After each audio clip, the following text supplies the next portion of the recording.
İki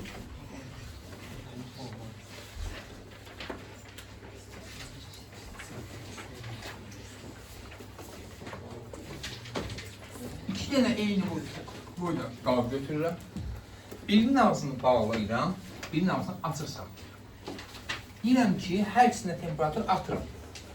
Hər ikisində temperatur 40 dərəcə Selsidir. Belə bir dənə fikir irəli sürürəm. Maye istənilən temperaturda buxarlanır.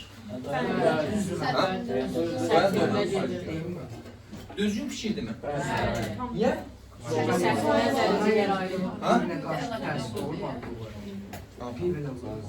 Deməli, bəli, tamamilə doğru fikir. Maye istənilən temperaturda buxarlanır. Temperatur çox olduqca daha sürətlə buxarlanır. İndi deyirəm ki, məsəl üçün atıram. 40 dərəcə Selsi üçün hər saniyədə bu mayelərdir. Hər saniyədə 5 milyon dənə molekul çıxır. 1, 2, 3, 4, 5.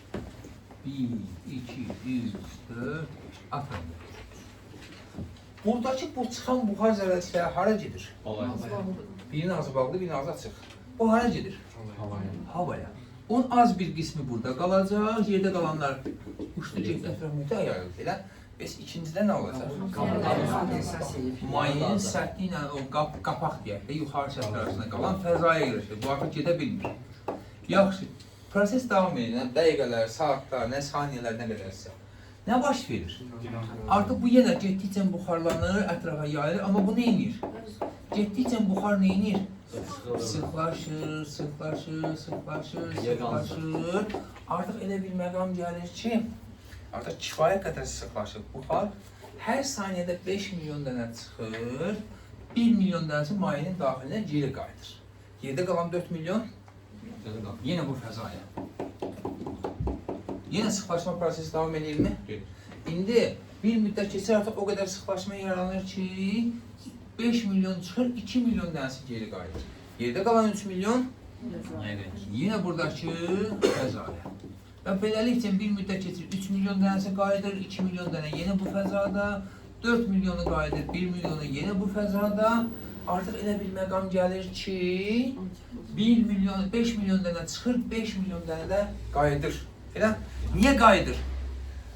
Artıq dayanmağa yeri yoxdur. Elə, dayanmağa yer yoxdur. O zaman bu hava deyirlər uşaqlar. Dinamik tarazlıq hava. Dinamik tarazlıq hava. İstənilən butulkanın içərisində məsələn su doldurur, ağzından bir dənə çıxır. Ağzını bağla, 1 saatdan, 2 saatdan, 3 saatdan, bilmirəm nə qədər vaxtdan sonrasa, bəlkə dəqiqələr sonra onun ağzında qalan buxar necə buxar olacaq? Yəni o boşluqda qalan buxar necə buxar olacaq? Doymuş buxar. Oldu. Bu hava deyirik dinamik tarazlıq. İndi deyir ki, öz mahiyyəsi ilə dinamik tarazlıqda olan buxara doymuş buxar deyilir. Öz mahiyyəsi ilə dinamik tarazlıqda olan buxara doymuş buxar deyilir. Buna deyirlər doymuş buxar. Buna isə deyirik? Niyə? Oldu. Var mı çətinlik? Deməli, buxarı bölürük 2 yerə.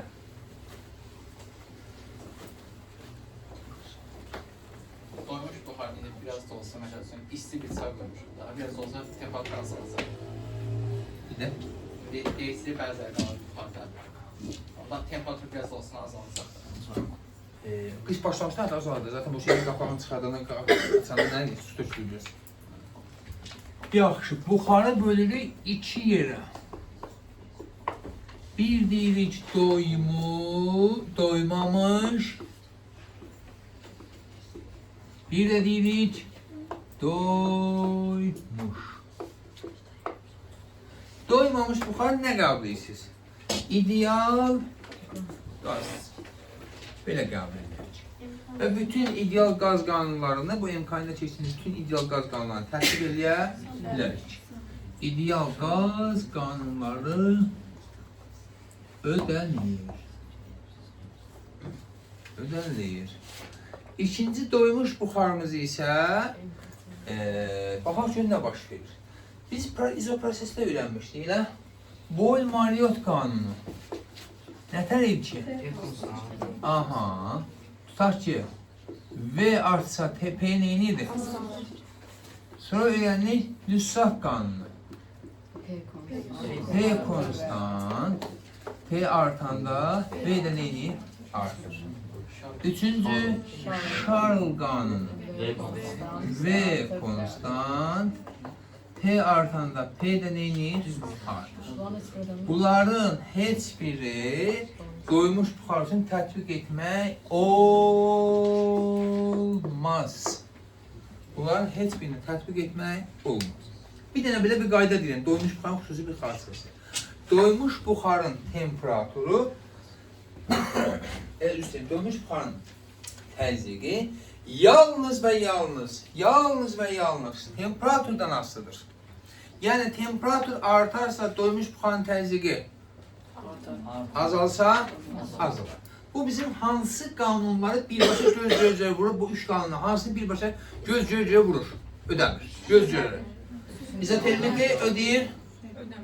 Yəni izotermiki inkar edir. Elə? Çünki temperatur sabit olanda bizim dediyimiz qaydaya görə təzyiq nə olmalıdır? Sabit. Amma azalır. Olmaz tətbiq eləmək doymuş buxara. Sonra baxaq Charles qanununa. Elə? Nüsrət qanunu. P konstantdır, T artır. Elə?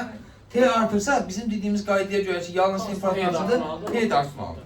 Əslində Charles qanunu ilk başlanğıçda ödənmiş kimi görünür. Burada düz mütənasib asılı olsa da doymuş buxarda düz mütənasib asılı deyil. Bir də əcayib ad qoymuşsunuz ona.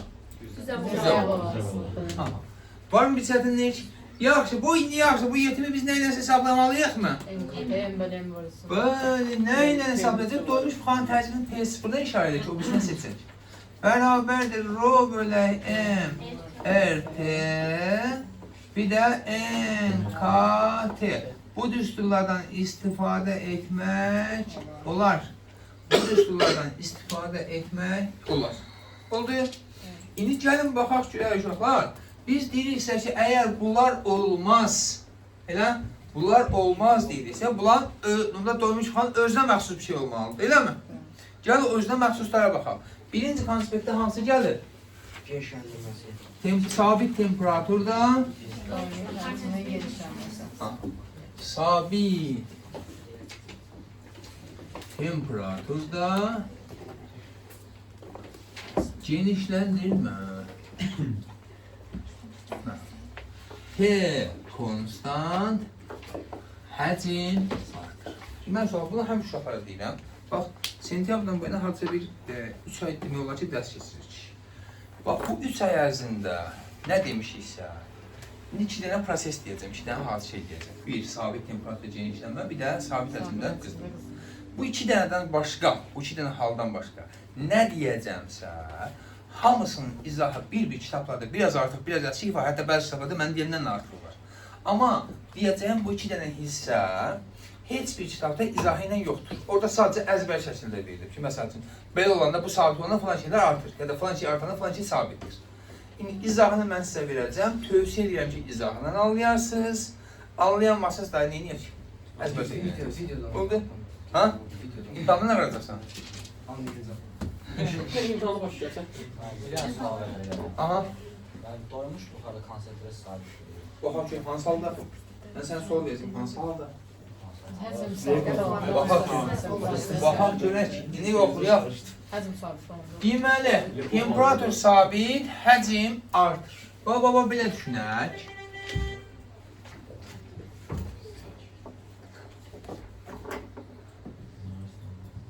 Belə bir porşenimiz var, silindrimiz var, üstündə porşen var.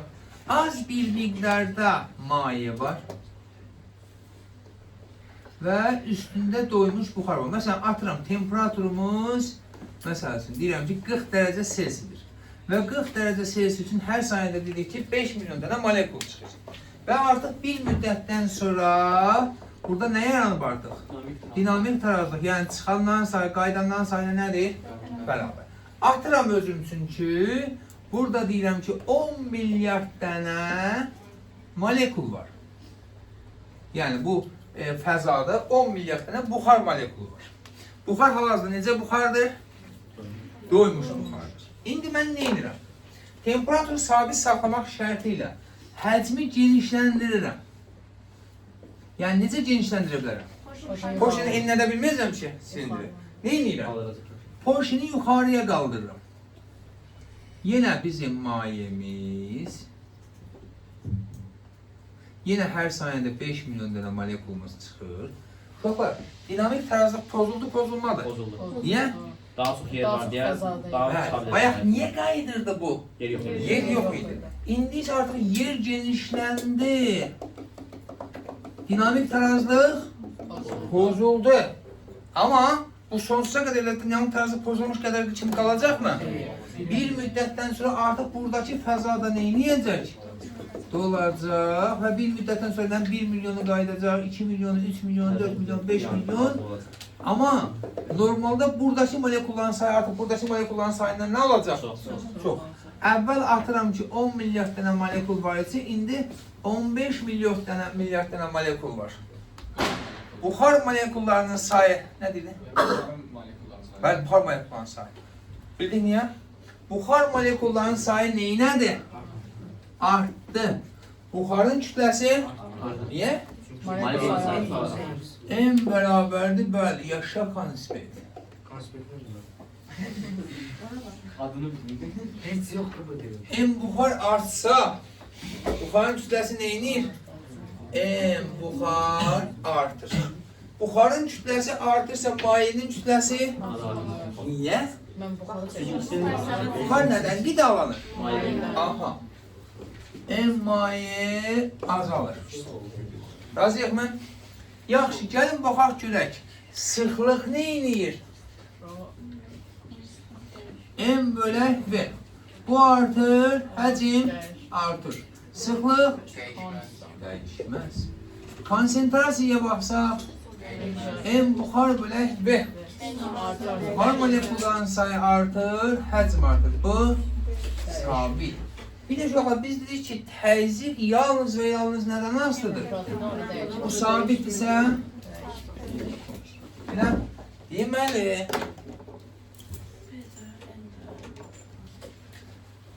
sıxlıq, konsentrasiya, təzyiq sabit. Yəni həcmdən asılıdırmı? Deyil. Doymuş buxarın sıxlığı, təzyiqi, konsentrasiyası bəzən belə deyil. P, Rho, N. Uşaqlar bir şey neydi cidden? Peron. Peron deyildi, polez deyildi, nə deyildi? Ha? Həcmdən necə asılıdır? Aslı deyil. Məsələn, mən qrafiki belə çəkirəm. İstəyirsən P üçün, istəyirsən Rho üçün, istəyirsən N üçün çək. Həcmdən asılıdır. Nöqtələr qoyuram. 1, 2, 3 və deyirəm Zakir, buxarın kütlələri üçün nə deyərsən? Bərabərdir. Deməli, mən boşuna danışmışam bayaqdan. Ha? V artırsa M neynir? Artır. Buxar üçün yazsam, deməli, M1, M2, M3, nədir Zakir? Aha. Bəs maye üçün yazsam, niyə? Bəli. Başlanğıçda maye daha çox idi. Getdikcə buxarlandıqca azalır. Var mı bir çətinlik? Əminsiniz? Davam edək.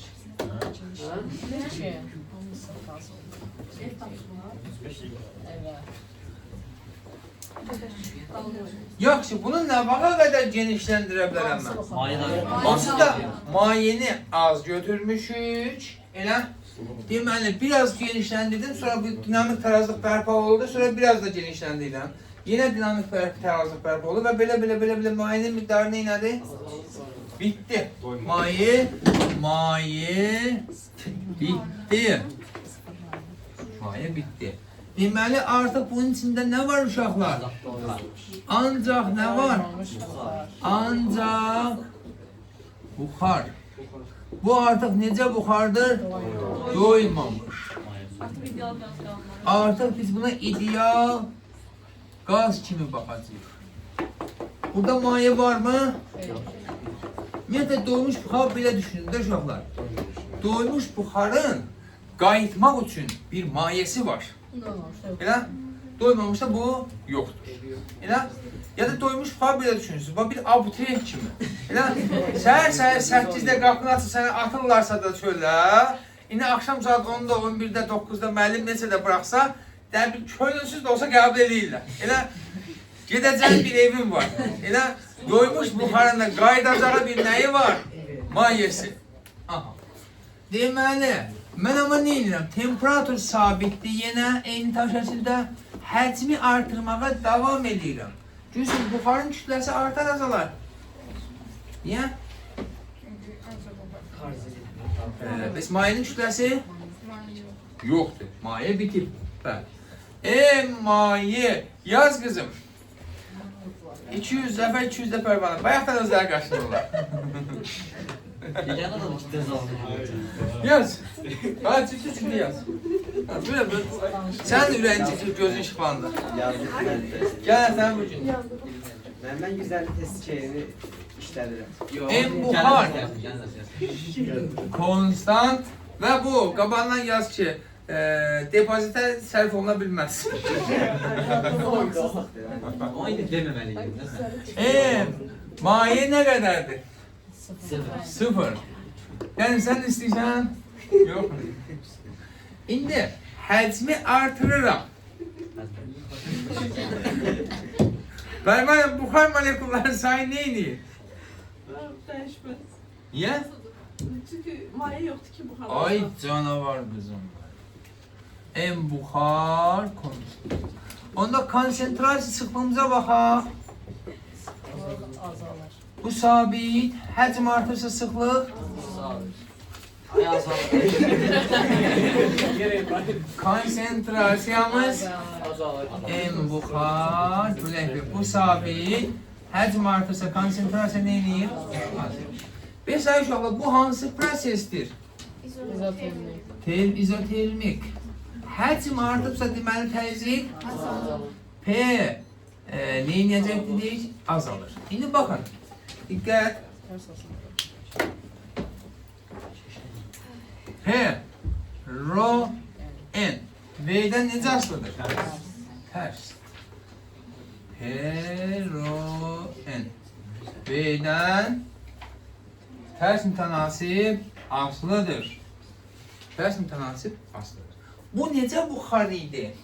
Əvvəl necə idi bu yazıq? Doymuş. İndi necə buxardır?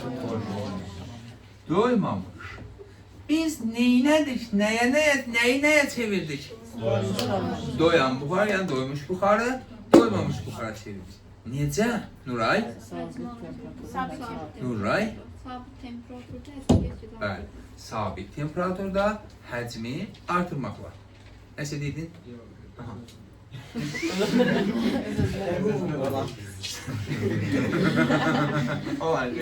Diyalog olmuyor.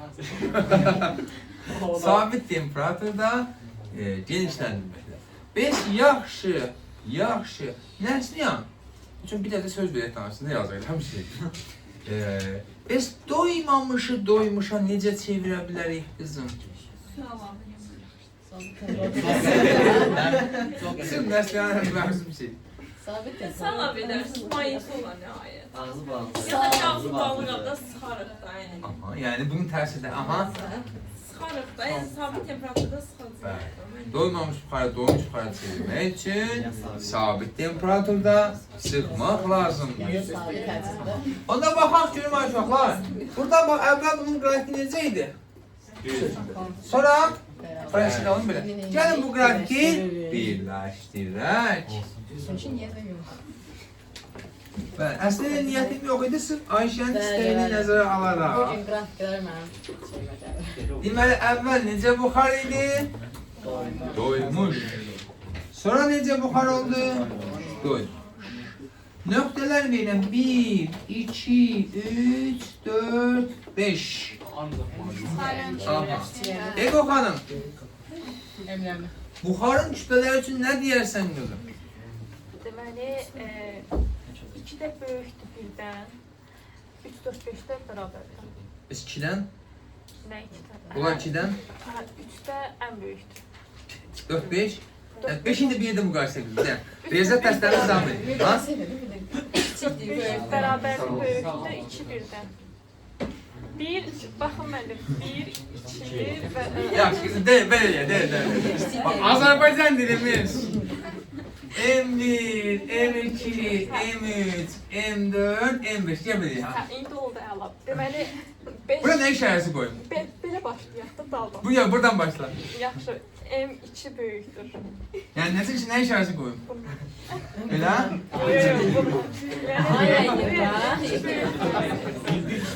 Hansı böyümüş bunlardan? M2 böyüyümüş. Ay yaşa. Aşağı sinirdə siz bilirsiniz də timsahın ağzı hara baxarsa o böyükdür. Elə? Balıq bu. Aha, bu. M3 M3'dən böyükdür. Aha. Onlar da bərabər. Aferin kızıma. 5 maye için desem, Orada sıfır demiş M4'de. M1'de demişler. bu buxardısa, maye için desem, M1 bölü M2. M3 beraber de M4 beraber de M5 o da beraber sıfır. M2, M3, M4'e, o da M5'e, Messi, o da 0. Deməli, yaz kızım Messi. Mən belə baxırdım, onlar burada danışır.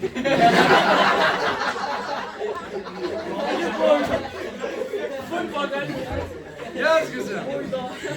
Messi.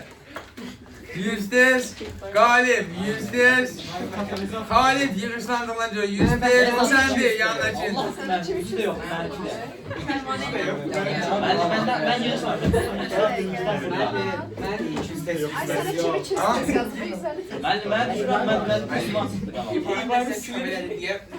Minus 50 test. Biz kadar katalizator daha tez həll olunur diye yazın 200'ü vardı onsuz da. Belə bax, özünü inkişafda bilə-biləsən. Bəs desəndən ki, Mani yazsın mən də. deyib başqa kimi yazın. Mani yazsın. Yazılmadı. Yazın adı. Qalibi təzədən ya, hə, qalibi də yazdı, hə. Qalib, sən 2 dənə yazdı, ha. 2 dənə kitab vardı, fırlayırlar ön bir yana.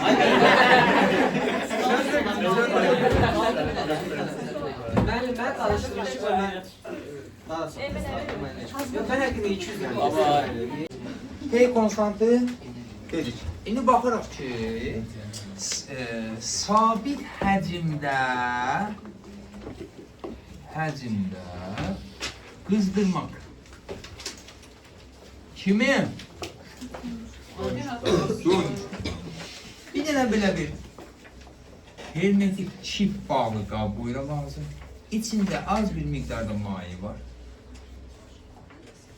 Və temperaturda atıram ki, başlanmış salda temperaturumuz tutaq ki, 40 dərəcə Selsidir. Aha, neyir? Atıram ki, 40 dərəcə Selsidə hər saniyədə 3 milyon dənə molekul çıxır.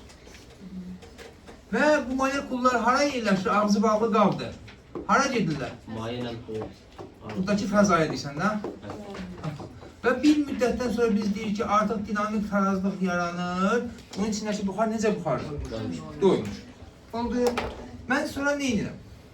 Daha artıq temperaturu 40 dərəcə saxlasam, buradakı mayenin də kütləsi dəyişməyəcək, buxarın da kütləsi dəyişməyəcək. Niyə?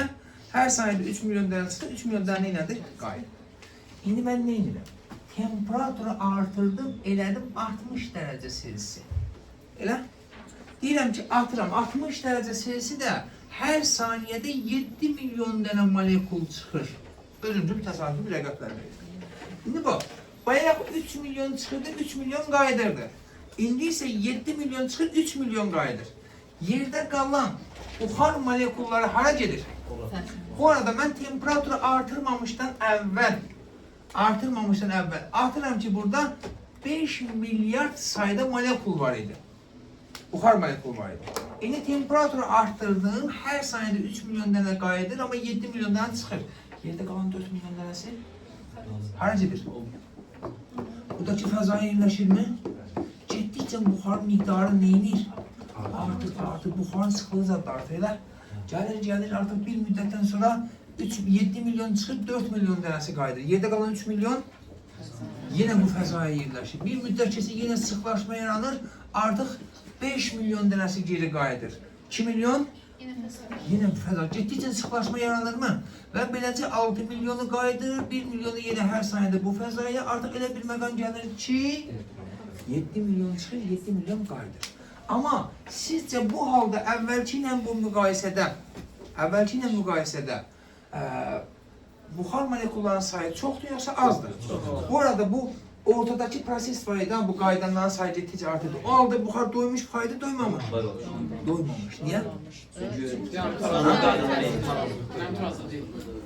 Dinamik tarazlıqda deyil.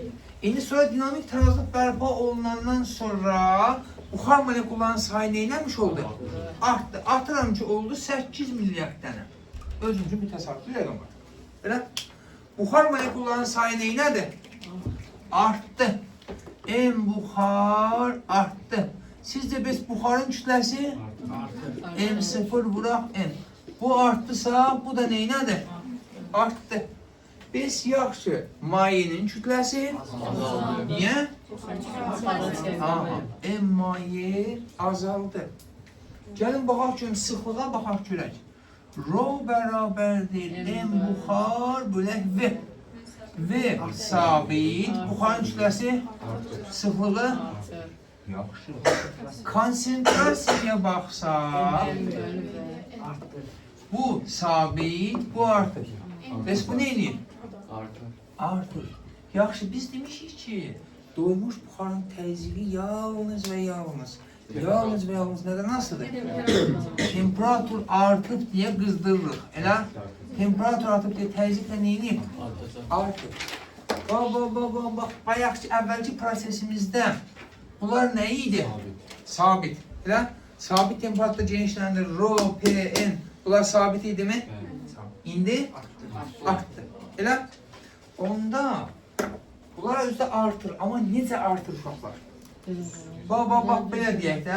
Belə bir qrafik çəksəm mən, bu necə asılıqdır? Belə bir qrafik çəksəm, bu necə asılıqdır? Parabolik. Kvadratik. Ters də ümumiyyətlə. Görməmiş, hara deyirsən biz? Beləsinə olsa, bu hansı qrafik nəslihan xəttinə? Parabolik. Amma bu nə parabola deyil, nə düz xət deyil. Bax uşaqlar, belə bir qrafik ad yoxdur. Ha, gedərsiniz, deyirsiniz ki, cavab mən belə ad deyib biab olur. Yəni bu uşaqların dediyi bir sözdür. Belə nə paraboladır, nə düzdür belə bir şey. Bizim uşaqlarımız öz arasında buna şey deyirlər, düzə bola. Rahat həyatda qala bilməz. Varsa da mən bilmirəm. Yəni bəlkə də riyazi analizdə onun şeyi var. Ad qoysaydı Belə qrafiklərin hamısına parabola deyirlər. Topuda bir çox hallarda şey görürsünüz, parabola kimi görürsünüz. Çünki ona bu qrafiki tam olaraq çıxarda bilmirlər. Bir çox hallarda. Biraz sıxsın. Deməli, istər P, istər Rho, istər N, T'dən necə asılıdır? düzə bola. Düzə bu. Ama imtihanda güzel ulaşım düşüyor. Hətta əcaib formada düşəcək. Yəni tam düz xətt ya da parabola olmayacaq. İndi, amma düzə bola adı yazılmayacaq. Yəni sən yazmayacaqsan. 1, 2, 3. Bu nöqtələr üçün, Nuray, buxarın kütlələri üçün nə deyərsən? 3'də çoxdur, 2'də mi də çoxdur bilmirəm. Düzmü deyir? Düz deyir? Haqlıdır. Haqlıdır. M3 böyükdür M2, o da böyükdür M. Bəs maye üçün Bir də çox. M3 kiçikdir M2, o da kiçikdir M1. Razıyam, ən çox maye haradaymış? Bir alır. Temperatur nə qədər azsa maye o qədər çox. Zaten uşaqlar, biz buradakı mayeni zaten az vermişik. Elə? Qızdırdıqca mayenin kütləsi getdikcə neyinir? Azalır. Artıq bir nöqtədə nə baş verir? Maye bitdi. Maye bitdi. Bitir. Bitdisə artıq qabın içində nə var? Ancaq nə var? Buxar. Bu artıq necə buxardır? Doymamış çıxarcı. Biz bu artıq nə üçün baxacağıq? İdeal qaz. İçində ideal qaz. Nə yapacağız bu belə? Yenə mən amma qızdırmağa davam edirəm bunu. Yenə qızdırmağa davam edirəm. Qızdırdıqca görürsən buxarın kütləsi neyini qızım? Artır azalır. Niyə? Aha. Dəyişmir. Niyə dəyişmir? Qızcığında dəyişmir. Niyə? V dəyişmir, Rho dəyişmir. Daha qəşəng cavab. Maye yoxdur. Bəli. Buxar hardan qidalanırdı? Muayene. Aynen. Bu qidalanacağı bir maye yoxdur. Elə? Onda M maye nə qədərdir? 0. M buxar yəni sabitdir də. Elə? Yaxşı. Həcm nə edir? Artır, azalır? Dəyişmir. Uşaqlar, M konstant, V də konstant. Bu hansı prosesdir ki? İzaxor proses. Dediyimiz İzaxor. İzaxor. Ha? Bəli. İzaxor prosesdir. İndi izaxor prosesdə biz rho bərabərdir M bölək V. Elə? M sabit, V də sabit. Rho zaten izoxor prosesdə biz deyirik, bu nədir ki? Konstant. Və ya konsentrasiya üçün nə deyirdik? Niyə? Çünkü daha değişmiyor. Buxar molekularının sayı dəyişmir, həcm dəyişmir, konsentrasiya sabit. Onların rho ilə N'in T'dən asıllığı nətər olar uşaqlar? Sabit. Elə? Biz yaxşı təzyiqimizə baxaq görək.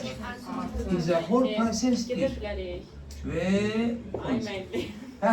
Gedə bilərik. Baba, kamerada səssiz də düşür lan. Nə gözəl ay müəllim. Düzdür. Ben deyirəm yox. Niyə ay müəllim? Onlar danışır, biz danışmırıq ki. T Ay artı. müəllim, nə olar gedim?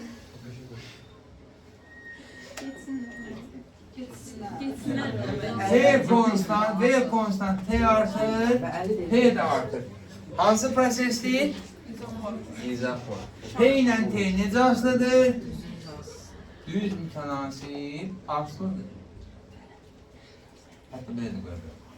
Deməli, baxın, əvvəlki prosesimizdə prosesdən sonraki hissədə qrafiklər nə idi? Eyni cür gedirdi də. Elə, biz burada artıq P dəyişdi. Bu necə buxar idi? Doymuş. Biz bunlar doymamış. Doymamış. Gəl neynək? Deməli, biz neynədik? Murad, doymuş buxarı necə çevirdik doymamış buxara?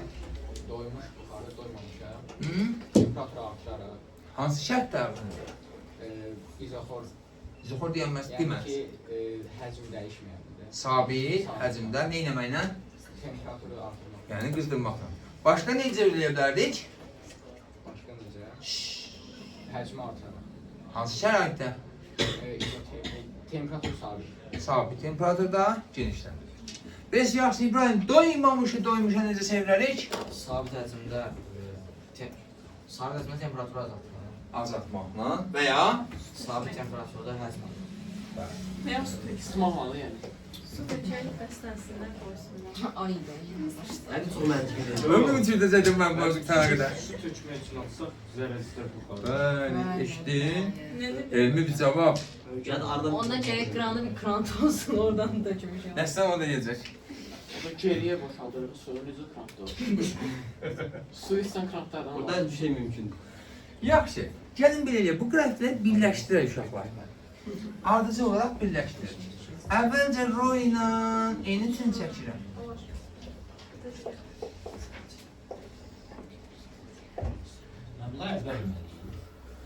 İstəyirsən öyrən, mən sənə öyrətməyə çalışıram. İstəyirsən əzbərlə. Birbaşa siz deyən kimi deməliyik, birbaşa düşsək nasıl? Yarım saat gözləməyəcək, sən orada 3-4 gün gözləməyəcək. Gəlsin göstərə bilirsən. Yaxşı, əvvəlcə belə idi, sonra? Aha. İndi qoyuram nöqtələrini 1, 2, 3, 4. Buna uyğun təzyiq qrafikini qursam, 3 nöqtəsi bura. Təzyiqdə nə tər olar?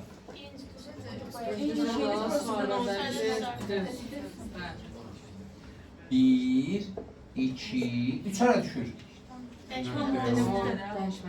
4 dəyəri yoxdur çünki belə gedirdi.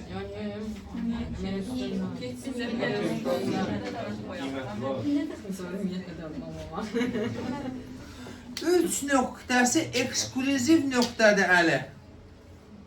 Nədir özəlliyi? Həm doymuş, həm doymamış. Yəni həmin nöqtədə nə baş verir? Su əmələ gəlməyə başlayır. Biz sudan qurtulmağa çalışırıq. Su qurtarır. 2 olaydı. Hadi bir ikisinden bir tamam. Səncə hansıdır? Kurtarır. Niyə görə? Çünkü birinci doymuştu sonra da. İşte doymuştu su oldu. Su da var, bəli. Soğudun, su da var. Aha. Doymamış da yok. Gözəl. Olar. İndi biz bu nöqtələr üçün mayenin kütlələrini müqayisə eləyəsi olsaq Səma, Birincide deməli daha böyükdür, 2'də onun kiçikdir, 3'də də kiçikdir. Ama 3'də 0'a yaxınlaşır. 4-də 0-dan böyük. 4'də yox. Onda 3 böyükdür 4. 2'də 0. Deməli M1 böyükdür M2, M3 ilə M4-də 0 olur. Niyə? Əlindəki uç nöqtəsində maye bitib. Yaxşı, buxar üçün deyəsə olsaq, Aliyə?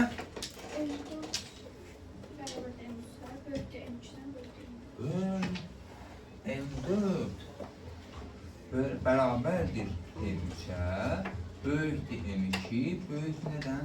M1. Çətin mi? Bu da olur doymuş buxarın sabit həcmdə qızdırılması. Elə biz dedik ki, doymuş buxarı, doymamış buxarı iki sorundan çevirə bilərik.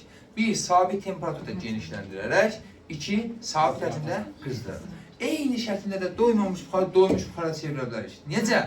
Sabit həcmdə soyudaraq, sabit temperaturda, bax, sabit həcmdə soyudaraq, bu bizə lazım olacaq şək nöqtəsində, deyəndə. Bir də sabit temperaturda sıxaraq. Oldu. Var mı çətinlik? Elə buradan demişkən uşaqlar, bundan danışmışkən, gəl belə bir şey baxaq. Biz bayaq, neynəyək? Bu yüzden bunu deyim çıxarsınız. Biz bayaq neynədik? Mayeni necə götürdük? Nə qədər götürdük? Az götürdük. Elə? Amma elə gəlin, mayeni çox götürər. Yəni buxarlanıb qurtaracaq qədər deyil. Biz burada həcmi sonsuz böyük götürdük. Mayeni də çox kiçik götürdük. Amma indi neynəyim? Ağzı bağlı qabdır. Yarısına qədər bəlkə də daha çox maye var. Və üstündə də nə var? Doymuş buxar var. Elə? Mən indi bunu qızdırdıqca buxarın sıxlığı neynəyər? Artar. Eyni qabın içərisindədir. Buxarın sıxlığı neynəyir? Buxarın sıxlığı neynəyir? Artır. Bayaqki prosesdir elə. Biz sizlə çoxa dedik ki, mayələrin sıxlığı neynəyir temperatur artırsa? Sıxlığı neynəyir? Azalır. Necə asılıdır ki? Mayələrin sıxlığı neynəyir? Bütün maddələr, anomali hal, xüsusi anomali hal nəzərə almadan, bütün maddələr istidən neynəyir? Genişlənirsə həcm artır, sıxlıq, amma bildiyin tərs mütənasib deyil ha uşaqlar. Bax, maye üçün isə sıxlığın temperatur asılığı belə verilir. Bu dediyimiz bu düzə ola deyirsiniz ha. Onun belə üz aşağı gələnidir. Bu da maye üçündür. Bu da mayelər çox düzə bulan belə yuxarıdan aşağı çəkmişik. İndi baxın, eyni qabın içindədirlər. Hə, böhrana gəldik. Eyni qabın içindədirlər. Buxarın sıxlığı artır, eyni bir qabın içində. Mayenin sıxlığı azalır. Nə zamana qədər? Sıxlıqlar neyinə qədər? Aferin. Deməli, bu belə, bu da belə. Gəlib bir nöqtədə bulan sıxlıqları neyini? Deməli, rho maye, rho buxara nə olur? Bərabər. Bu temperatur adlandırırlar böhran temperaturu. Böhran temperaturu. İndi uşaqlar, belə deyir. Deyən əvvəlcə belə bir şey deyim. Bizim əlimizdə belə qab var. Biraz miqdarda maye var, normal bir şəkildə. Üstündə də nə var? Doymuş buxar. Bu doymuş buxarla mayeyi necə çevirə bilərəm? Sıxdıqca bu doymuş buxar yavaş-yavaş nəyə çevrilir? Maye. Elə? Və ya genişləndirdikcə maye nəyə çevriləcək? Buxara. Amma deyir ki, böhran temperatur və yuxarı temperaturlarda heç bir şəkildə deyil, heç bir təzyiq altında sıxaraq qazı mayeyə çevirə bilmərik. Elə bir temperaturdur ki, onların sıxlıqları və ya fiziki xassələri bərabərləşir. Deyir, maye ilə onun doymuş buxarının, sıxlıqlarının və ya deyir, fiziki xassələrinin bərabərləşdiyi İbrahim temperatur adlanır böhran temperaturu. Böhran temperaturundan yuxarı temperaturlarda qazı heç bir təzyiq altında mayeyə çevirmək olmaz. Oldu? Yəni, mənə burada temperaturları verir. Məsəl üçün, deyir, 1, 2, 3, 4, 5. Pərvanə, hansılarda olar, hansılarda olmaz qızım? Dedik, böhran temperaturdan çoxlanlarda olmaz, 2 ilə 5-də olmaz, qalmanlar. Yoxdur yuxarıda daxı. Nə olsun, temperatur? Bəli, temperatura baxsan ki, böhran temperaturu buradır, buradan o tərəfəsi olmaz. Bəli, 2 ilə 5-də olmaz, 1 3 4-də olar. Hətta böhranın özündə də olmaz. Böhran yaxud böhrandan yuxarısı güncəli həyatda görürük. Bu bizim üçün cilin deyil. Məsələn, böhran temperaturu sən gücə bilərsən. Böhran temperaturu elə maye var ki, elə bir qaz var ki, maye hal var ki, 100 Kelvindir. Stabil deyil də. Hə? Suyuncu təxmindir. Suyuncu təxmindir. Bilmirəm onu. Su ilə bilsən, onun buxarısını bilmirəm. Elə bir böhran temperaturu su qayıtmır əvvəlki vəziyyətinə. Yəni sıxaraq qayıtmır. Biraz sonra soyudan sonra yenə hər şey vəziyyətinə qayıdacaq. Yəni həmin anda sıxaraq çevirə bilməzsən. İndi bax, imtahan məsəl üçün deyir ki, böhran temperaturu 100 Kelvindir, atıram. Elə, bax, imtahanda bəzən uşaqların ən çox yadından çıxan şey çox idi, az idi. Bax, 100 Kelvin deyir, hansında məsələn olar, variantlar gəlir. 105, 120, 113, 98, 150. Adamın gözünə görək bir dənəsi. Bu fizika deyil ha uşaqlar, amma son anda bir dənə sualdır da. Yəni, məni illərlə yandıracaq şey var. Bu il bir neçə nəfər uşağımız var ki, 2 bala görə tipdən çeylədilər. Yəni, eləsi var, 2 bala, 3 bala görə düşdülər Qarabağa. Eləsi var, orada da düşənmədi 2 bala görə. Yəni, o şeylər məni yandırır. Bir sualdır, onu bıraxmaq olmaz. Oldu? Fizika deyil, amma yəni yadda saxlamaq üçün də yəni. Ha? Məsələn, elə bir sual düşür, mən biləm ki, Makuşun elə bir problemi yoxdur. Elə bir problemi olmayacaq. Amma zəhlə olun, fikirləşə oturacaq. Böyük idi, kiçik idi. Amma düz tapacaq. Aynen. Böhran temperaturunu qala çevirmək olmaz. Olmaz. Dincəlir. Rəhna xəttinə dincəlir. Buyurun.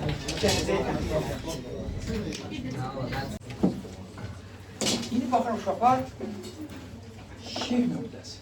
Nə olacaq? İlk ki, bax, tərif edir ki, havadakı su buxarını soyuyaraq doymuş buxara çevrildiyi temperatur adlanır şey nöqtəsi. Bir də deyirik, havadakı su buxarını soyuyaraq doymuş buxara çevrildiyi temperatur adlanır şey nöqtəsi. Nə baş verir ki, dinən? Doymamış buxar soyuyur və doymuş buxarı çevirir. Mayeləşirdilər, meh olur da. Nə zaman baş verir? Gün hansı saat? Səhər vaxtı, buxar vaxtı, buxar olur. Səhər vaxtı, buxar vaxtı. Damcılanır belə, yavaş damcıya sevilir. Maşın işləməyiniz. Bəli, bax, Skamyasında falan. məsələn, Bakıda bu dövrlərdə də şey deyir, şeylərdə baş verir. Məsələn, rayonumuzda daha çox yay vaxtlarında məsələn müşahidə olunur. Gündüz məsəl üçün hər yerdə istidir zaten. Havanın temperaturu məsəl üçün 35 dərəcə, 40 dərəcə. Amma axşamlar əsas o gün çıxana yaxın vaxt, günün ən soyuq vaxtıdır. Yəni gün çıxana yaxın olan vaxtda günün ən soyuq vaxtıdır. Orada məsəl üçün temperatur gündüz məsəl üçün atıram 35 dərəcə idi, düşdü havanın temperaturu məsəl üçün 20 dərəcəyə, nə bilim, 22 dərəcəyə, 25 dərəcəyə, 18 dərəcəyə vəziyyətə görə dəyişir də, həmin hava görə dəyişir. Bax, məsələn, o ərazidə yaşayan insanlar həmişə nə edir? Tutaq ki, gündüz gedib harasa, gündüzdən gedib, yəni isti olan var. Amma bilir ki, axşam qayıdacaq, adam tədbirini görüb gedir. Ya uzun qol köynək geyinir, ya da özünlə bir pencəkdən zaddan götürür ki, axşam üstənin soyuq olmasın. Havanın temperaturu çünki gündüzlə gecənin arasında kəskin dəyişir. Düzdür, Bakıda onu hiss edə bilmirik. Biz Bakıda axşam istidir, gündüz daha da istidir. Yəni istidir. Zaten axşam soğuk yay aylarında o fərqi yaranmır. Çox düzü bir fərq yaranmır. İndi havadakı su buxarı soyuyur. Bax, biz bayaq nə deyirdik? Doymamış buxarı, doymuş buxarı necə çevirə bilərik? Bir, demişdik ki, sabit temperaturda sıxmaqla, ikinci halda sabit həcmdə soyutmaqla. Bax, havadakı buxarda həmin aktivlik baş verir. Soyuyur, artıq nəyə çevrilir? doymuş buxara çevrilir. Elə? Sonra da həmin o doymuş buxar zərrəcikləri belə deyəndə birləşərək su damcıları içərisində ətrafdakı cisimlərin üzərinə düşür. Ki, səhər tez duradan bunu görür. Biz nə deyir, nə adlandırır bunu? Şeh düşür. Həmin hadisəni adlandırırıq. Şeh düşməsi hadisəsi, həmin hadisənin baş verdiyi temperatur isə adlandırırıq. Nə adlandırırıq? Şeh nöqtəsi. Oldu? Başa düşə bildik, şeh nöqtəsi nədir? Havadakı su buxarının soyuyaraq doymuş buxara çevrildiyi temperatur. İndi bu bizim doymuş buxarımız. İndi baxırıq nə? Rütubət. Rütubətlilik. Rütubət. Nə olan şey uşaqlar? Rütubət deyəndə nə başa düşürük? Elmi danışmasaq, loru dilə desək? Nəmişlik. Loru dilə belə deyək. Nəmişlik. Ən gözəl. Elə? İndi, bəli, həmin nəmişlik dediyimiz şey, hər ikisi doğrudur ki, nəmişliyin miqdarı daha dəyərlidir. Nəmişliyin miqdarı nədir? Havadakı su buxarının miqdarının nə qədər çox və ya az olduğunu göstərir. Ümumiyyətlə, deyir ki, havadakı su buxarının sıxlığına mütləq rütubət deyilir. Ya da belə deyil. 1 kubmetrə düşən su buxarının miqdarına mütləq rütubət deyilir. Deməli, mütləq rütubət nədir? Havadakı su buxarının sıxlığı ya da 1 kubmetrə düşən su buxarının miqdarı. İşarə edirik royuna. Bərabərdir M bölək B. Bildiyimiz sıxlıq üstü. Vahidi, niyə qram qızım? Normalda sıxlığın vahidi kiloqram bölək metrin kubudur. Amma hər kubmetrə düşən su buxarının miqdarı çox az olduğuna görə biz onu nə ilə göstəririk? Qram bölək metrin kubu ilə. Amma belə bir şey deyil. Mütləq rütubəti bilməklə yerləşdiyimiz əraziyə və ya verilmiş ərazidə rütubətliyin çox və ya az olduğunu səhvcə bunu bilərək bilə bilirikmi? Yox. Bunu bilə bilmərik. Çünki hər bir yerləşilən bir əraziyə uyğun olaraq, yaxınlıqdakı su hövzəsinin olub-olmamasından, hansı iqlim qurşağından, həm ərazi hansı sahədir, bundan asılı olaraq rütubətliyin miqdarı dəyişə bilir. Məsəl üçün götürək, həmişə belə götürək. Azərbaycanın iki dənə bir-birinə hava şəraiti olaraq bir-birinə zidd bölgəsi. Məsəl üçün, birinə götürək Lənkəran, dəniz kənarı ərazidir. Lənkəran. Bir dənə götürək sən xətırə Kürdən. Bilməm, oran hava şəraiti nətəri bilməmcəm. İndi, bax, mənim yazacağım rəqəmlər uşağa tam təsadüfi rəqəmlər deyəm. Belə bir reallığa əsaslanmır, amma sadəcə müqayisə edə bilmək üçün deyirəm. Məsəl üçün deyirəm ki, həm Lənkəranda, həm də Kürdəmirdə havadakı su buxarının miqdarı 20 qram bölək metrin kubudur. Hal-hazırda tutaq ki, belə deyək. 20 qram bölək metrin kubudur. Yenə deyirəm, amma bu təsadüfi rəqəmlər deyirəm, reallıqla bir əlaqəsi yoxdur. O rəqəmləri bilmirəm. Artıram ki, Kürdəmir Lənkəran dəniz kənarındadır və oranın iqlim qurşağı biraz fərqlidir. Bunlar səhvlərimizə subtropik iqlim qurşağı edir. Subtropik iqlim qurşağıdır. Artıram, yəni bu rəqəmlər yenə deyirəm, real deyil. Lənkəran üçün norma 32 qram bölək metrin kubudur. Amma indi nə qədərdir? Deməli, bu deməkdir ki, 2 illi, 3 illi Lənkərana yağış yağmır. Belə deyək də, Xəzər dənizində Lənkərana çatan hissəsinin çoxsu hissəsi quruyub. Yəni, artıq quraqlıq başalıb gedir. Amma, atıram, Kürdəmir üçün norma 12 qram bölək metrin kubudur. Elə? 20 qram bölək metrin kubu olması deməkdir ki, Kürdəmirdə 6 ayda yağış yağır. Cəmaat üçün maşın əvəzində lokca istifadə edir. Yəni, təsadüfi rəqəmlər deyirəm, yəni səsi. O deməkdir ki, bunun norması bu qədərdirsə, bu onun üçün çoxdur. Və ya Lənkəran üçün tutaq ki, norma bu qədərdirsə, bu onun üçün azdır. Ona görə təkcə bunu bilməklə, rütubətliyin nə qədər çox və ya yerləşdiyi əraziyə görə, mövcud şəraitə görə nə qədər çox və ya az olduğunu bilə bilmirik. Bunun üçün bizə nə lazımdır? Əlavə bir kəmiyyət ki, onun adına biz nə deyirik? Nisbi rütubət. Nisbi rütubət. Düşünək, deməli, nə etməliyik biz? Nisbi rütubət dediyimiz şey nədir? Nisbi dediyimiz nədir? Nə ilənsə müqayisə edəcəyik. Elə? Nə ilənsə eləyəcəyik. Nə ilə müqayisə edə bilərik? Hal-hazırdakını nə ilə normal olaraq nə götürəcəyik? Normal havadakı su buxar budur.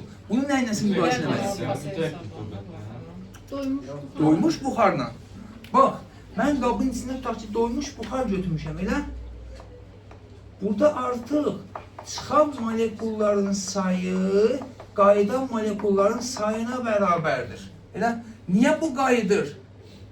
Loğru dilə deyək, niyə bu qayıdır? Artıq yer yoxdur. Buradakı buxarın miqdarını 100% qəbul edirik. Bunu 100% qəbul edirik. Amma havadakını artıq bununla müqayisə edəcəyik. Doymuş buxarın sıxlığını ρ0 ilə göstərək, təzyiqini P0 ilə göstərək. Oldu? İndi bunu 100% qəbul etmişiksə doymuş buxarın sıxlığını və ya təzyiqini, havadakını bununla müqayisə edib neçə faiz olduğunu, hansı hissəsi olduğunu göstərəcək. Deyir ki, havadakı su buxarının sıxlığını müəyyən bir temperaturda, havadakı su buxarının sıxlığını həmin temperaturdakı doymuş buxarın sıxlığına nisbətinin faizlərlə ifadəsi nə adlanır? Nisbi rütubət. Deməli, etalon kimi nəyi götürdük? 100% olaraq nəyi qəbul edik? Həmin temperaturdakı doymuş buxarın sıxlığını.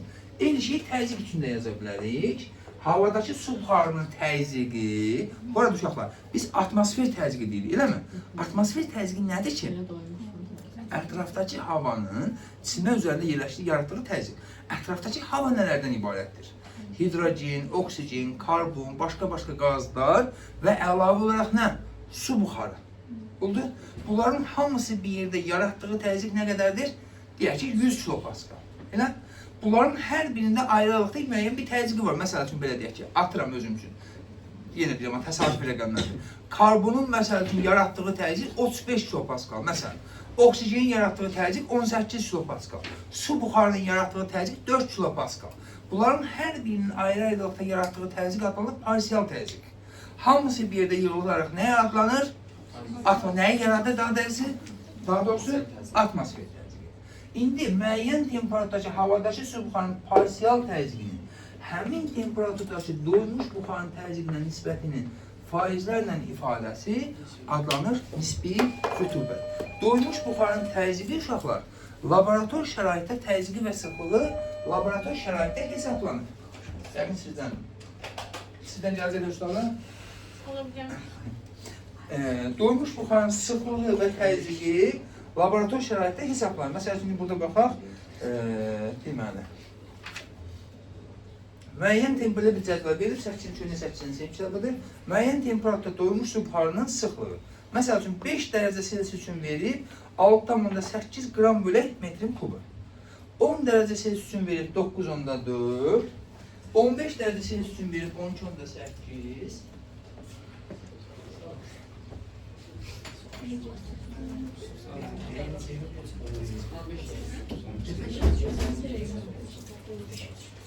Ee, 15 dərəcə Celsius üçün veriblər 12,8, 20 dərəcə Celsius üçün məsələn 17,3 qram bölək metrin kubu, 30 dərəcədə 30,3, 50 dərəcədə 83, yəni hər hansı bir asıllıq yoxdur temperatura görə.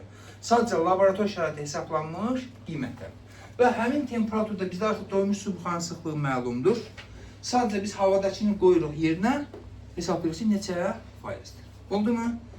Nisbi rütubəti ölçmək üçün istifadə olunan cihazlar. Ümumiyyətlə, rütubəti ölçmək üçün istifadə olunan cihazlar. Birinci cihazımız higrometr.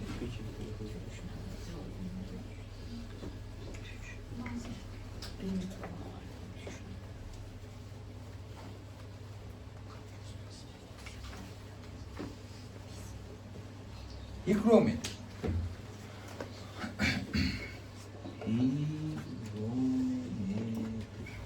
İki növü var. Bir, Türk higrometri. İkincisi değil, metal higrometr. Buna bəzən belə deyirlər, mayeli higrometr. Bəzən kondensasiyalı higrometr. Hamısı eyni bir şey bu olur. Nədir bu metal higrometr? Nədən ibarətdir? Üç adına düşünürlər. Ha? Üç adına düşünürlər. Hansı bir düşə bilər də bəli? Yəni, qeyri bir şey deyil. Metal higrometr nədir? Belə bir dənə metal qutudur. Ön tərəfi şüşədəndir. Niyə? Zəkadır. Baba, hər tərəfi metalla, ön tərəfi şüşədən. İçinə əvvəldən bir dənə termometr yerləşdirirlər. Əvvəldən tez buxarlanan, sürətli buxarlanan maye qoyulur. Sonra bir dənə də nə edirlər bunun içinə? Nasos qoyurlar.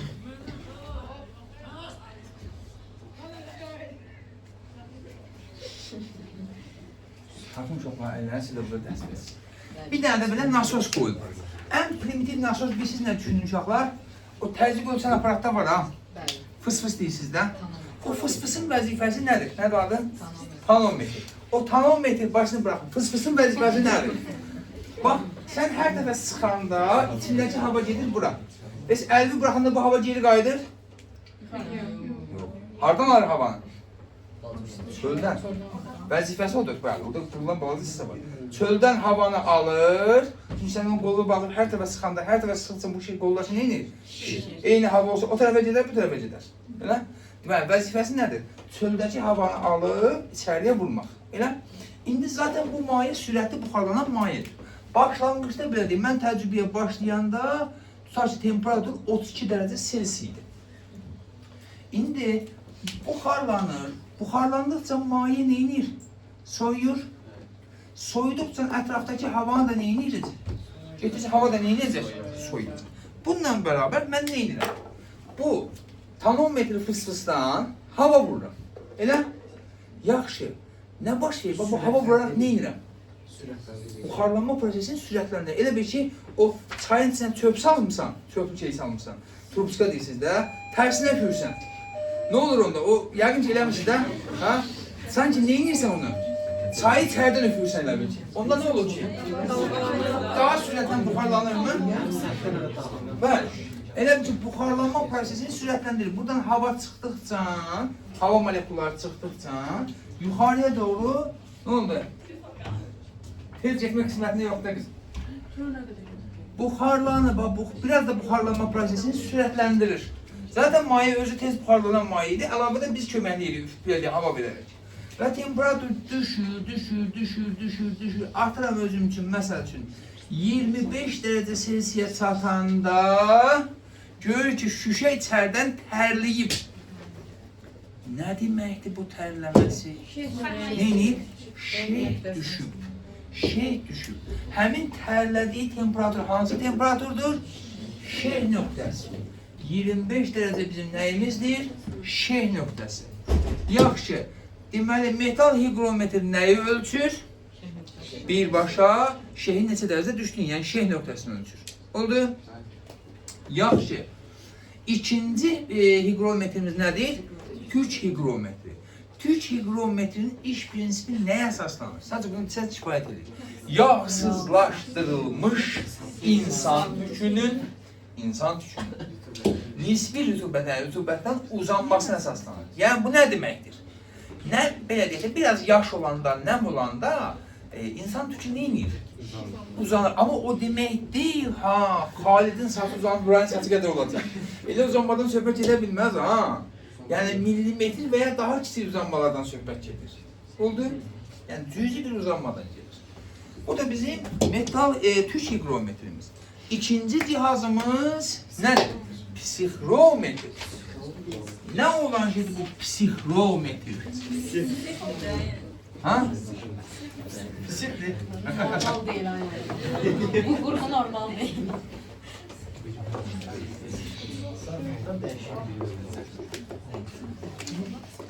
Nədir bu psixrometr? İki dənə termometrdir.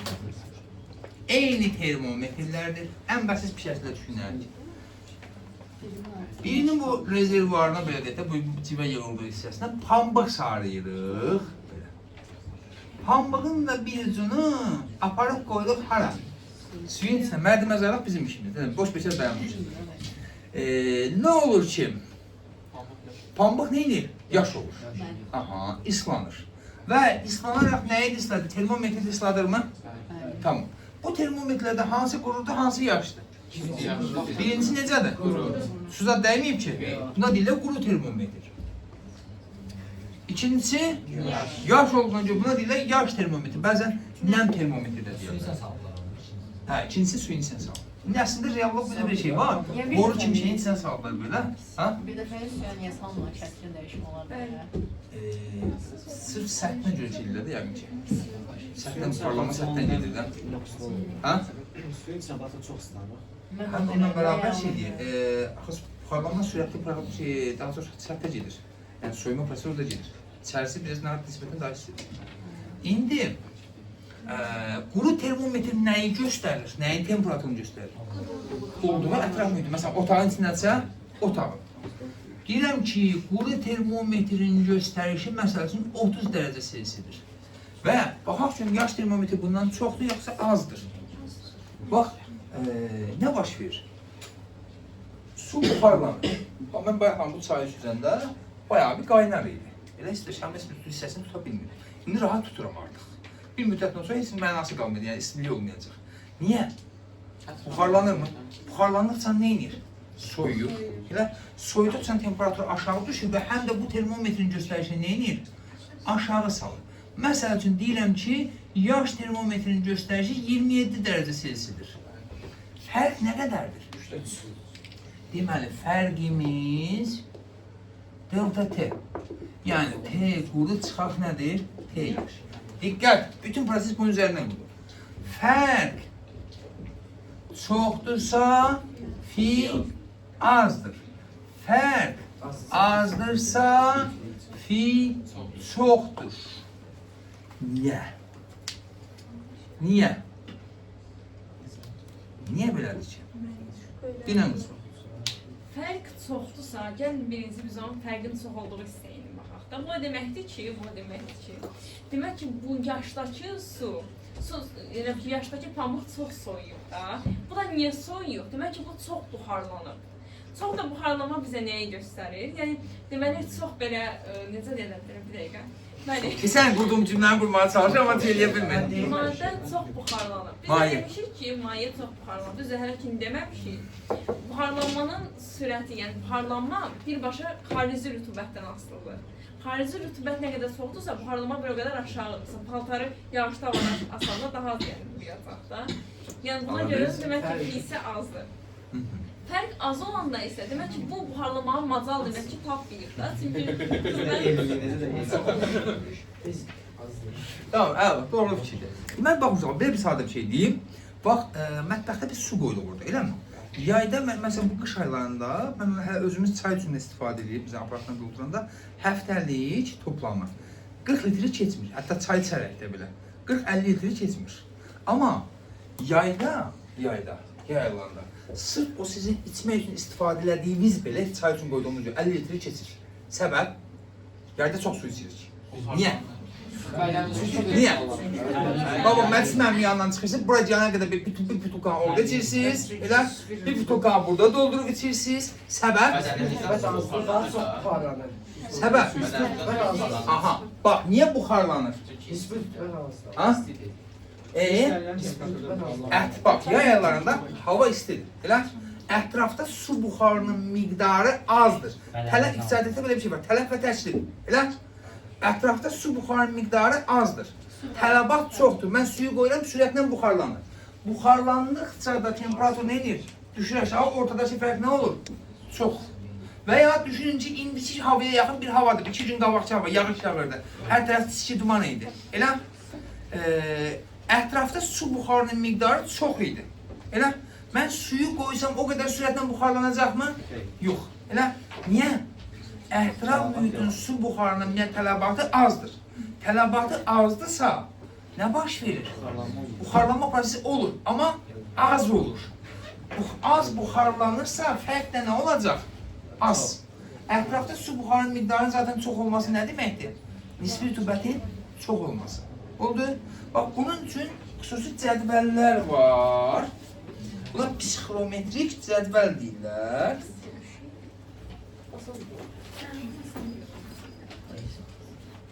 Bu da şeydən var.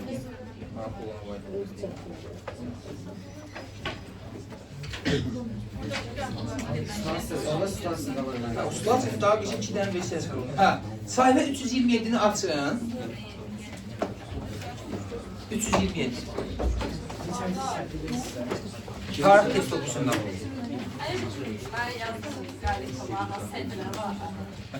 Tamam.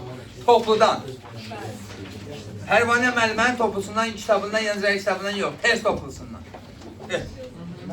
Açdınız mı 327? Baba orada 58'in sualı orada bir şəkil qoyulması düzdür. Çox yaxşı düşməyib.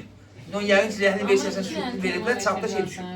Bəli, 2 dənə termometr olduğu görsənir. Bəli, aşağısında birinci şey var. İndi onun üstünə cədvəl var. O cədvələ deyirlər psixometrik cədvəl. Test topusunu açıb bala şey yox. Ölçədir Allah aşkına bala. 288-də Uşaq sənə deyinlə soruşdu, mənim yazdığım kitabda mı? çox kitabdım ona görə. Yaxşı. Sol yuxarı, özə demirdi ha ki, mənim o səhifə yoxdur da. Sol yuxarı tərəfdə bir cədvəl görürsünüz. Görə bilsən? Əkbər. Deməli, cədvəlin sol yuxarısında nə yazılıb? Quru termometrin göstəricisi. Bu olduğu otağın mühitin temperaturudur, elə? Sağ yuxarıda nə yazılıb? Quru və yaş termometrin göstəriciləri fərqli.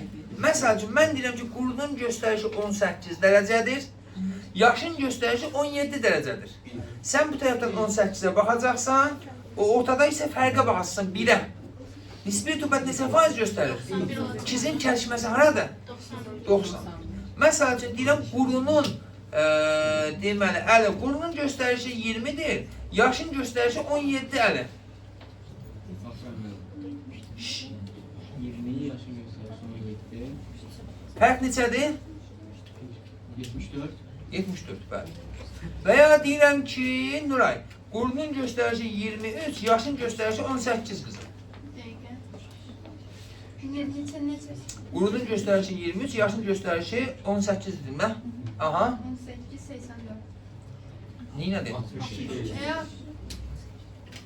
Çıxa bilməyim də 23-dən 18-i çıxamayım mənim qızım. Neçə eləyir qızım? 62. Fərq nə eləyir? 18-i deyil, mənim neçəyi fərqi. 12. Qızım, qurunun göstəricisi 23, yaşın göstəricisi 18. Fərq neçədir? 23, 18. Ha, fərq? 5. 23-dən 18 çıxanda? 5. 5. Aha. Bu tərəfdən 20-cə baxırsan, o tərəfdən 5-ə baxırsan qızım. Kəsişməsi aferin. Sonra, Gülsüm, keçirsən sağdakı cədvələ. Qurunun göstəricisi 27, yaşın göstəricisi 24. 78, bəli. Cədvələ başa düşə bildiniz? Qeyri-adi nəsə var. Deyirəm ki, Qalib, qurunun göstəricisi 26, yaşın da göstəricisi 26. 100%. Bəli. Bax, biz bayaq deyirdik, fərq çoxallıqca fiyaz alır. Elə quru da 18, yaş da 18. Fərq nə qədərdir? Nisbi rütubət isə ən çoxun olmalıdır. Fərq minimum olanda fi maksimum. Ha? Vur. Mən onu gəldim. YouTube'a Yaxşı. İndi baxaq. Bir dənə doymuş para balaca bir hissə qalıb bizdə. Nə deməmişdik orada? Buxarlanma, qaynamaq. Aha. Yaxşı. Deyirik ki, bax, bərk cismin mayenin qaza çevrilmə prosesi nə adlanır? Buxar əmələ gəlmə. Buxar əmələ gəlmə iki sorunla olur. 1. Buxarlanma, 2. Qaynama. Buxarlanma nədir? Müəyyən temperaturda mayenin səthindən molekulların çıxması.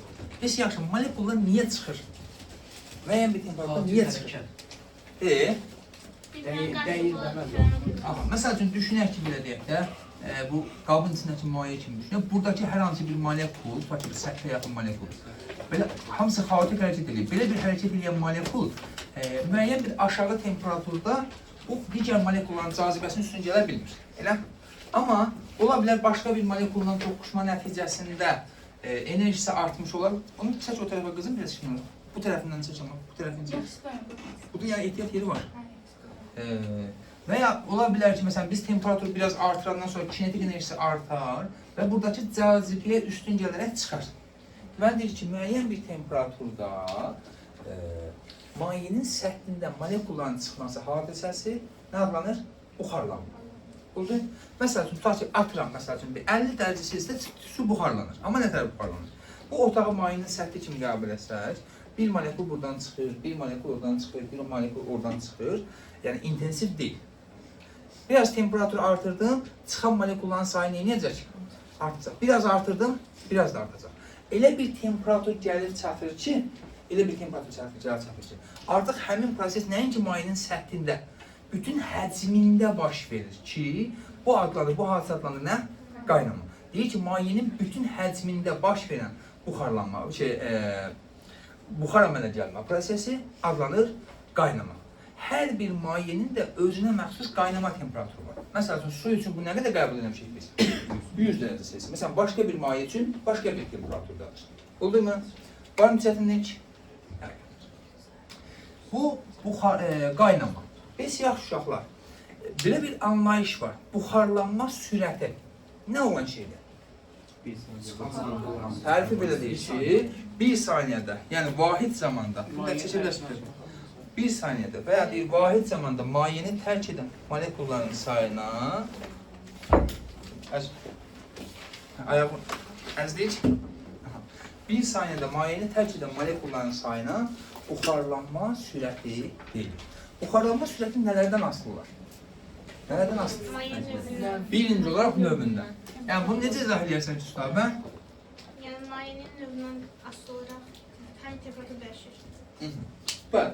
Tutaq ki, mən bu xalatın üstündən, bu ağ xalatın üstündən ya da bir zamanlar ağ olan xalatın üstündən, eləmi? Müəyyən bir-iki damcı, yəni, amma hamısını eyni qədər götürmək şərtini. Spit tökürəm, eyni qədər su tökürəm və eyni qədər yağ tökürəm. Elə? Spit bəlkə də bir dəqiqə bitməz, yəni qısa bir müddətdə buxarlanacaq. Su dəqiqələr içində buxarlanacaq. Yağ isə günlərlə qalacaq. Niyə? Yağın buxarlanma sürəti daha yavaşdır. Oldu? Yağ biraz getmir. Yağda başqa bir qarışıq şeylər zətdə var, getmir. Əslində adi tam təmiz, saf yağ qoyursan, bəlkə də bir uzun müddətdən sonra gedər. Amma biz o yemək yiyəndə zətdə düşürdü ya, o yeməyin içindəki başqa bir hissəciklər zətdə düşürür. Ola bilir, biraz o proses daha gedir. Ya da ləkə qalır deyilik. İkinci temperatur. Temperatur nə qədər çox olarsa, buxarlanma sürəti o qədər nə olar? Çox. Biz bayaq nə dedik? 50 dərəcə məsəl üçün mayenin səthindən hər saniyədə tutaq ki, 5000 dənə molekul çıxırdısa, 3000 dənə tutaq ki, molekul çıxırdısa, 60 dərəcə bu 4000 dənədir. 70 dərəcə nə bilir neçə min dənədir. Daha getdikcə artır. 3 aha, bax. Yoxlar. Əslində siz özünüz də bilmədən aşağı uşaq vaxtında fizika kəşf eləmişsiniz. Heç nəlbəkiyə çay süzmüsünüzmü? Niyə? Bəli. Bax, məsəl üçün düşünək indi, bax, indi bu, amma belə düşünək də, bu mənim yetim doyduran çaşqam üçün aid deyil də. Yəni bu, armudu istəsən düşünün. Çəkə bilsək. Mənim üçün heç kimi çəkə bilməz. Bizim armud istəkanımız, bu da ki, nəlbəkidir. İndi bax, armud istəkanında niyə gec soyur? Səthin sayəsi kiçikdir. Elə biz onu nəlbəkiyə tökərək nə edirik? Səthin sayəsini nə edirik? Artırırıq. Səthin sayəsini artırırıq. Səthin sayəsini artırmaqla nə baş verir ki? Nə olur ki? Daha çox. Daha geniş səth var və səthdən çıxa bilən molekulların sayı çoxalır. Amma çay qaynar olanda nə edirsiniz? Daha da hələ də qaynar deyilir. Üfürürdür. Üfürərək siz nə edirsiniz? Hava axını yaradırsınız. Deməli, 3 səthin sahəsi. 4. Üfürərək nə edirsiniz? Bax, bunu çayı qaynar tökəndə, yəni təzə qaynayan vaxt tökəndə, üstündə daha rahat müşahidə edirsiniz. Stəkanın səthində, bu çayın səthində görürsən ki, nazik ağ təbəqə var. Yəni, mayenin səthində biraz yuxarıda. O ağ təbəqə bir qısa müddətli olsa gözdən görünə bilir. Sırf qaynar su tökəndə, çay üstündə. Nədir o ağ təbəqə? Mayədən çıxan o buxar zərrəcikləri ki var, onların bir hissəsi mayenin səthində yığılır. Növbəti molekulların çıxmasına mane olur. Elə biz üfürərək nə edirik? O molekulları oradan dağıdırıq, elə qovuruq, növbətlər nə edir? Gələ bilsin deyə. Bunu məsələn mən hər il belə şey izah edirəm. Bizim bu koridorda, mən məsələn dərsdən çıxanda bəzən görürsən ki, məsələn düşünək ki, belə deyək də, Ayşə ilə Aysu qapının ağzına durublar orada, ayaqqabı əllərində başlayır söhbət eləməyə. Elə? Siz də burada uçurək gözləyir. Nihat da orada boynum ki, uçurək gözləyir. Növbə gözləyir ki, mənə nə vaxt növbə gələcək çıxacaq. Nə olub ki, niyə nədilər ki Ayşə ilə Aysu? Aha, elə ki, oradakı səthdəki molekullarda sətdə dayanıb növbətlərə çıxmağa qoymurlar. Biz nə edirik? Mən oradan qapıdan çıxan deyim, qızım zəhmət olmasa yolu açın. Elə? Olmasa yola. Və Ayşənlə Aysun rahat bir şəkildə keçirlər kənara, siz də yavaş-yavaş çıxırsınız. Elə? Reallıq budur da. İndi kimsə başqa cür deyəcək. Bəli, bizi sevməyənlərimiz başqa cür deyəcək indi. Bəli, eyni şəkildə mayenin səthindədir.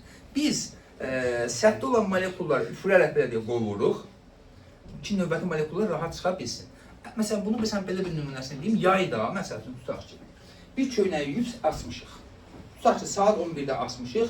Bugün hava, belə deyim, küləksizdir. Temperatur tutaq ki, 30-35 dərəcə nə qədərdirsə. İndi tutaq ki, köynək quruyub axşam saat 5-ə qədər. Sabah yenə eyni köynəyi yuyub asmışıq, amma bugün yenə temperatur eyni qədərdir, amma hava küləklidir. Sizcə ondan daha tez buxarlanar yoxsa daha gec? Daha tez quruyar? Ha? Eyni? Ha, küləkli havada, ha. İkinci halda, yəni küləkli havada daha tez buxarlanar, quruyacaq. Niyə? Külək vurmaq. Bəli. Məsələn, bunu tövsiyə eləmirəm, amma evdə məsəl üçün həqiqətən buxarlanma sürətini yoxlaya bilərsiniz o küləklə. Məsələn, nə edirsən? 2 ayağı var da, amma qış aylarının evində yayda edirsən bunu. 2 ayağı var da, corabı isladıb geyirsən, ayağın biri ventilatorun qabağına, ventilator bir ayağın qabağına getirirsən. Yəni, amma ona görə yayda edirlər ki, xəstələrin əsas olmasa. O 2 ayağın arasında fərqi siləcəksiniz. Yəni, hansı daha tez soyur. Niyə soyulur? Ventilatorun qabağına olan ayağını bilir, niyə soyulur? Ha? Bəli. O ventilatorda o gələn hava axını var ki, nəinki belə deyək də, səthdə yığılmış molekul, hətta içə gizlənmiş molekulların bir çoxu nə edir? Qovur. Oldu? Bir də uşaqlar, deməli biz nə dedik? Hava axını, ha?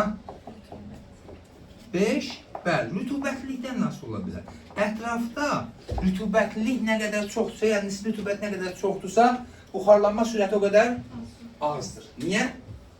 Tələf və tərsif demişdik. Nə tər idi? O şey demişdik. Ətrafda su buxarının miqdarı çoxdursa, tələbat azdır. Ona görə daha az verilir. Ətrafda su buxarının miqdarı azdırsa, yəni yayılarsa, daha sürətlə buxarlanacaq. Oldu? Biz yaxşı. Nədən asılı deyil? Kütlədən. Xarici təzyiq də rol oynayacaq. Müəyyən qədər, bu qədər olmazsa, amma rol oynayacaq. İndi belə deyirik. Bax, 2 dənə eyni qabdır, eyni formalıdır. Əvvəlcə belə deyək. İkisinə də en kütləli maye tölmüşük, eyni temperaturda. Amma birin sonra neynədir? Belə bir əcayip bir formada qapağı var. Qapağını qoyduq. Sadəcə qapağın bu hissəsindən açıqdır. Sizcə hansı daha tez buxarlanır? Bu. Niyə? Səthin sayəsi daha genişdir. Oldu. Var mı səthin heç? Hə? Bu oldu bizim doymuş, doymamış buxar. Təzik. Yaxşı, sən xəbir bir dənə təzik. Oldu. Başqa qaldı mı burada nəysə? Ha? Qaynama. Hələ biz nənə pişirmədi elə quzu. Qaynama deməmişdik? Nənə elə qazanda elə quzu pişirədi. Gözə yağlar da. Sən kim öyrədi? Biz sizlə əcayib şeyləri. Siz oradan gəlmişsiniz. Ha? Bunlar oradan gəlmişsiniz. Ha?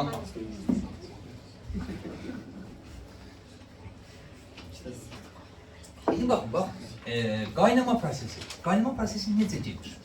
Əvvəlcə onu deyək, sonra qaynama temperaturunu deyərik. Qaynama prosesi necə gedir? Məsələn, bizim bu şəffaf tefalda çay üstündən sonra o, nə deyirsən ona? Ket. Hə, nəsə də ondan. Mən elə hamısına ki, tefal deyirəm, gedir. İndi, orada məsələn, suyu qızdıranda, məsələn, diqqətlə durub müşahidə etsiniz, belə maraqlı bir şey alınır. Burada müəyyən həcmli bir qabarcıqlar yaranır. Elə? Nədir xalə? Müəyyən qabarcıqlı bir, müəyyən həcmli bir qabarcıqlar yaranır. Sonra bu qabarcıqlar hara gedirlər? Yuxarıya doğru. Getdikcə həcmi çoxalır mı, azalır mı? Çoxalır. Yaxşı, bu qabarcıq niyə yaranır? Niyə var? Niyə? Aşağıdakı su qızı, orada qaynama temperaturu. Yox, qaynayır tamamdır, qızır da. Qabarcıq niyə yaranır? Temperatur fərqi var. Yoxdan qaz alına. Qabarcığın yaranmasını, qabarcıq bizə nə deməkdir? Bunun içi boşdur. Qaz alına keçirdi. Niyə? Mən qızıb da aşağı 100 dərəcəyə çatıbdır. Bəlkə də çatmayıb. İndi çatanda olur da çox. Hələ çatmayıb, yox. Hələ qaynamamış. Təzyiqini bərabərləşdirmək. Bax, deyir ki, mayenin içində adi sudan götürsə, suyun içində müəyyən qədər həll olmuş hava var. O qabarcığın yaranmasına səbəb odur. Suyun içində müəyyən qədər həll olmuş hava var. Biz qızdıranda, bunu qızdırmağa başlayanda həll olmuş hava neynəməyə başlayır? O içindəki hava neynəməyə başlayır? Genişlənməyə başlayır. Elə biraz da genişləndi, tutaq ki. Sonra hansısa qüvvə bunu götürüb yuxarı atmalıdır. Bu hansı qüvvədir? Arximet qüvvəsi. Deməli, Arximet qüvvəsinin təsiri ilə bu yuxarıya qalxır və yuxarı qalxdıqca da uşaqlar həcmi artır. Biz deyirik, yəni aşağıda təzyiq şeydir belə, təzyiqlər fərqi var idi. Elə indi bax bu qabarcıq var burada. Qabarcığın daxilindəki göstərdiyi təzyiq var. Qabarcığın içində olan təzyiq. P daxili deyək. P daxili. Elə indi bax qabarcıq yuxarıya doğru qalxdıqca temperatur burada daha çoxdur, burada daha azdır. Elə bir səthə çatana yaxın qabarcıq yoxa çıxır. Əsas o bilsən nə zaman olur? Qaynama prosesi, qaynama müddətinə yaxın. Məsələn, bəzi çayniklərdə var o düdüklü təncərə deyirlər, o yox, fit çalan yox. Bir çox çayniklərdə məsəl üçün qaz çay qaynayana yaxın müəyyən bir xıcıltı verir. Müəyyən bir şey, xıcıltı kimi səs gəlir. O səsə eşidirsənsə artıq deyirsən ki, çaynik qaynama ərəfəsində. İndi bu qızdıqca, bunun daxilində qabarcığın belə deyək, havanın təzyiqi var. Bir də xaricdən nə var? Atmosfer təzyiqi. Sizcə bu su nə zaman qaynayar? Atmosfer təzyiqinə bərabər və biraz ondan... Bəli. Biz buna tam atmosfer təzyiqi deməyək, ümumiləşdirək, xarici təzyiq deyək də, səthindəki təzyiq. Elə ondan nə zaman qaynayar bu?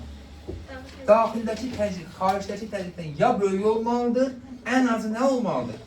Bərabər. Oldu? Xarici təzyiq, daxildəki təzyiqə bərabər olmalıdır. Su üçün qaynama temperaturu neçə dərəcədir? 100 dərəcə. Elə bu 100 dərəcəni azalda bilərikmi? Necə azaldarıq? Dağın başında qaynayırsa. Birinci mərtəbə deyil, dağın başında nə ölmümüz var bizim? Bax, şəhəndə dur, hara deyil dağın başında? Ağzın bağlayır. Ha? Ağzın bağlasın, təzyiq azalmayacaq. Təzyiq azaldı. Yəni qaynama temperaturunu aşağı salmaq istəyir. Dağa getmə imkanım yoxdur. Mayenin sıxar. Ha? Sıxar. Maye sıxamazsın. Yuxarı mərtəbəyə çıxaq. O qədər ciddi fərq eləməyəcək. Mən istəyirəm ki, suyun qaynama temperaturu 100 dərəcə deyilmi? Mən istəyirəm bunu 95 dərəcədə qaynadır. 90 dərəcədə hətta qaynadır. Çox belə altı düşüb qalmalı bir dənə qazan. Əksinə. Əksinə arxasına. Yeni yayılacaq. Yəni 9-cu mərtəbə yox, 29-cu mərtəbədə qalsan o temperaturu almazsan. Kəndə gedir.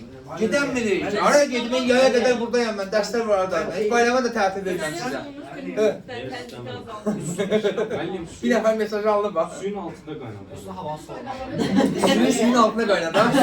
Üstündəki havanı tətil edin. Ay müəllim. Aha, axır ki bir cavab. Bir də qızım.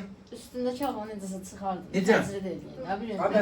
Nəyəsə sorun çıxardın. Ay, ağzımda eşitdiyi yadıma düşdü bax. Götürün nəsə edin.